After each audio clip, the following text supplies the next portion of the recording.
بسم اللہ الرحمن الرحیم۔ حضرت ابراہیم بن ادہم رحمۃ اللہ تعالی علیہ دشمن سے ولی اللہ بننے تک کا حیرت انگیز سفر۔ ایک شاندار بادشاہی۔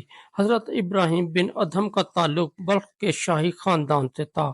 وہ ایک بہادر، عقل مند اور فیضیاض بادشاہ کے طور پر مشہور تھے۔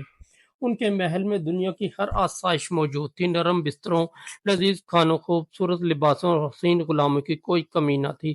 رعایا ان سے محبت کرتی، درباری ان کی تعریف کرتے، دنیا ان کے اقتدار کی گواہی دیتی۔ لیکن اس سب کے باوجود حضرت ابراہیم کے دل میں ایک خلا تھا، ایک بے چینی تھی جسے وہ خود بھی مکمل طور پر سمجھ نہ سکے تھے۔ وہ اکثر تنہائی میں سوچتے کہ اگر میرے پاس سب کچھ ہے تو یہ دل کیوں بے قرار ہے، سکون کیوں نہیں آتا۔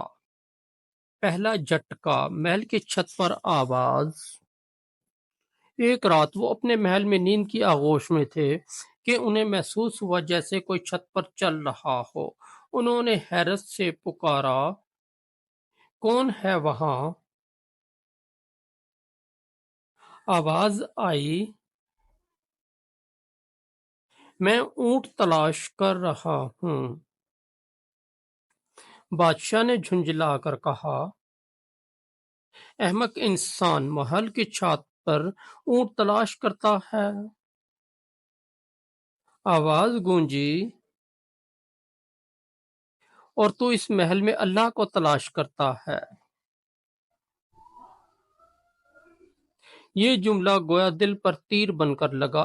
ابراہیم بن ادہم ساری رات جاگتے رہے، نیند نہ آئی نہ سکون۔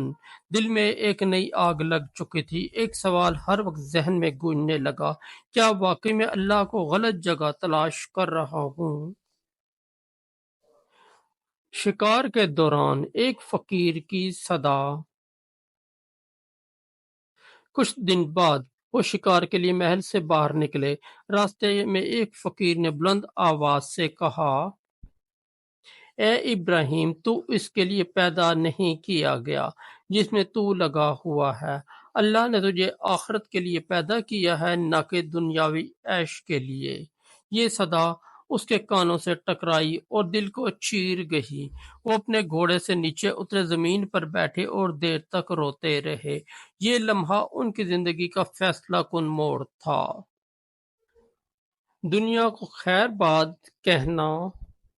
اسی رات حضرت ابراہیم بن ادہم نے بلخ کے محل، خزانے، تاج و تخت اور سب کچھ چھوڑنے کا فیصلہ کیا۔ انہوں نے اللہ کی راہ میں سب صدقہ کیا اور خفیہ طور پر شہر چھوڑ دیا۔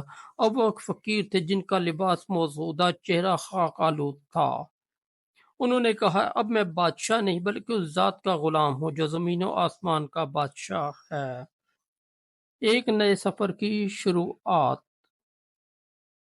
ابراہیم بن ادہم نے اپنی باقی زندگی اللہ کی تلاش، عبادت، مجاہدے اور زہد و تقوی میں گزاری۔ وہ دن کو محنت مزدوری کرتے، رات کو سجدوں میں روتے، کبھی کسی باغ میں مزدور بنتے، کبھی کسی قافلے کے ساتھ مسافر، کبھی کسی مسجد میں درویش۔ ان کی زبان پر صرف ذکر الہی اور دل میں اللہ کی محبت رہتی۔ آزمائشیں اور فاقے۔ ایک بار مسلسل 3 دن فاقے سے رہے۔ کسی نے پوچھا، ابراہیم تو بادشاہ تھا، اب 3 دن سے بھوکا ہے، کیسا محسوس ہوتا ہے؟ انہوں نے جواب دیا، بادشاہی میں پیٹ بھرتا تھا، دل خالی تھا۔ اب پیٹ خالی ہے مگر دل لبریز ہے اللہ کے عشق سے۔ خضر علیہ السلام کی بشارت۔ روایات میں آتا ہے کہ حضرت خضر علیہ السلام نے حضرت ابراہیم بن ادہم رحمۃ اللہ تعالی علیہ سے ملاقات کی اور فرمایا، اللہ تعالیٰ تجھ سے راضی ہے، تو اللہ کا محبوب بندہ بن چکا ہے۔ اس بشارت پر وہ سجدے میں گر پڑے اور رو رو کر شکر ادا کیا۔ حضرت ابراہیم بن ادہم کی حکمت بھری باتیں، ان کی زبان سے نکلے جملے آج بھی لوگوں کے دلوں کو روشن کرتے ہیں۔ ایک بار کسی نے پوچھا، اللہ کی محبت کیسے حاصل ہو؟ فرمایا، 5 چیزوں سے۔ گناہ چھوڑ دو،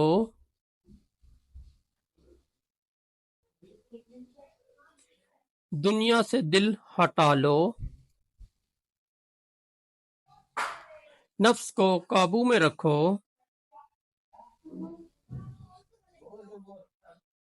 عبادت میں اخلاص پیدا کرو،